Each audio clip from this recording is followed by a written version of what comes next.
Today, now just before we start today, in relation to a lot of the rumours going around about media being taken off air and Facebook pages being closed down, we just wanted to say that as far as the Tiger is concerned, no one at this stage has contacted us or even pointed at us in regards to our protest coverage. As far as the Tiger taking sides in regards to the current protest issues, we've decided that we're just going to cover the stories as a news broadcaster without fear or favour, without taking sides. We won't be partisan. Now, a lot of our fellow media have decided to take sides and have a partisan approach to the coverage. We won't be doing that here at the Tiger. Now, time for today's main news stories.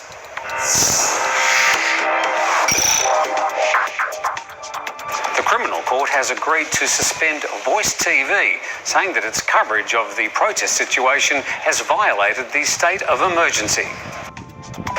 They're saying the media content is considered to be a threat to national security. Talk about the Voice TV shutdown has been circulating for a few days, along with threats to close down other media voices. It's not the first time Voice TV's come to the attention of the NCPO in the past and the current government.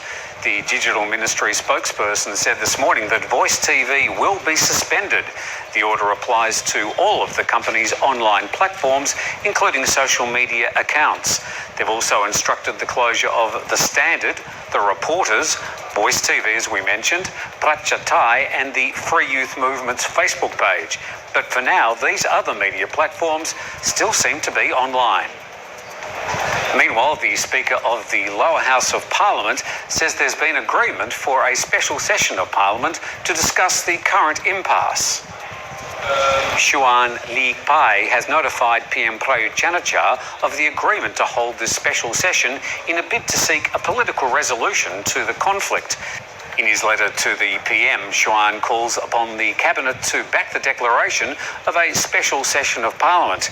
He proposes an initial general debate so MPs and senators can express their opinions and work towards a solution to the current impasse. The PM has already voiced his support for an extraordinary session of Parliament. Meanwhile, a number of opposition figures are calling for the state of emergency imposed on Bangkok to be lifted, declaring its implementation illegal and unnecessary. Thailand's appeals court has granted bail to a number of the anti-government protesters, saying that as long as there's no repeat of the offences. Somehow I don't think that's going to stick. They must also report to the court every 2 weeks. Protesters have been charged with sedition, violating the COVID-19 emergency decree by holding an illegal gathering, using an amplifier without authority to do so, and breaking the Computer Crimes Act. Yesterday, 3 pop-up protests were held outside of central Bangkok and again surprised police. The protest gatherings all attracted up to 2,000 people each and were held and then dispersed peacefully without police intervention.